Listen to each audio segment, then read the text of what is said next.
Hello everyone, আসসালামু আলাইকুম। চলে আসলাম আবারও নতুন আরও একটি রেসিপি নিয়ে। আজকের recipe crispy potato cheese fries. এটি ঘরে সহজে তৈরি করে নেওয়া যায়। আমার আজকের ভিডিওটি যদি ভালো লাগে তাহলে অবশ্যই একটি লাইক দিয়ে দেখার অনুরোধ রইল। আপনাদের ঘরে কম বেশি সবারই আলু থাকে, তাই এই আলু দিয়ে এই নাস্তাটি সহজে তৈরি করে নেওয়া যায়। এই রেসিপিটি তৈরি করার জন্য প্রথমেই আমি 2টি বড় সাইজের আলু নিয়েছি। এগুলোকে এখন ভালো করে পরিষ্কার করে ধুয়ে ছোট ছোট টুকরা করে কেটে নিব।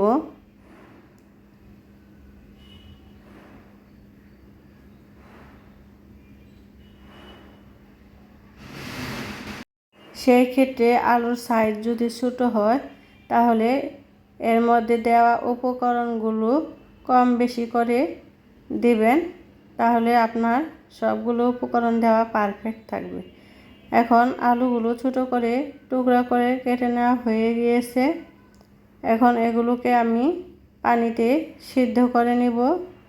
আমি আলুগুলো হালকা গরম পানিতে দিয়ে ভালো করে সিদ্ধ করে নেব। সাথে দিয়ে দিলাম লবণ, সামান্য লবণ দিতে হবে, আর হালকা একটু হলুদের গুঁড়া দিয়ে ভালো করে সিদ্ধ করে নেব।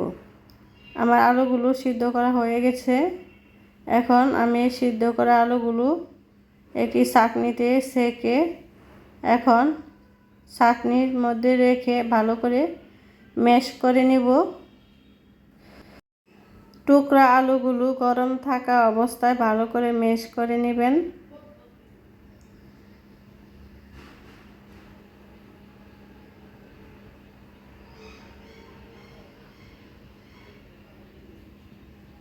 আমার ম্যাশ করা হয়ে গিয়েছে। এখন আমি এর মধ্যে উপকরণগুলো দিয়ে দিব লবণ। আগে লবণ দেওয়া হয়ে গিয়েছিল, তাই সেই পরিমাণে বুঝে লবণ দিতে হবে। দিয়ে দিব সাদা মরিচের গুঁড়া। আমি এখানে সাদা মরিচ ইউজ করছি, আপনারা কালো গোলমরিচের গুঁড়োটাও দিতে পারবেন। দিয়ে দিব মোজারেলা চিজ, আর সাথে কর্নফ্লাওয়ার দিয়ে দিব 1 টেবিল চামচ রেগুলার তেল। এখন এগুলোকে ভালো করে হাত দিয়ে ডলে মিশিয়ে নিব।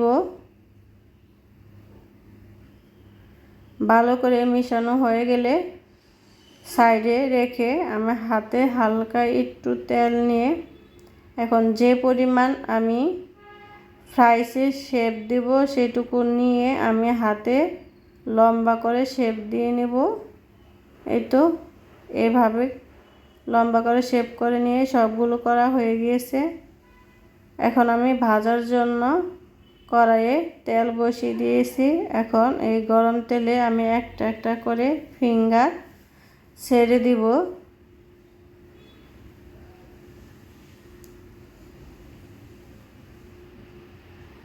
চুলার আঁচ মিডিয়াম লোতে রাখতে হবে। এখন এক পিসটা হয়ে গেছে, আরেক পিসটা আমি উল্টিয়ে দিচ্ছি। সবগুলো ফ্রাইস আমি হালকা বাদামি কালার করে ভেজে নিব।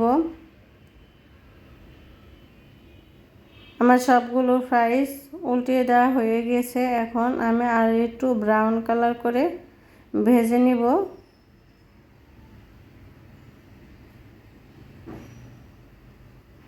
এই তো আমার ভাজা হয়ে গিয়েছে। এখন আমি এগুলোকে তেল থেকে ঝরিয়ে উঠিয়ে নিব।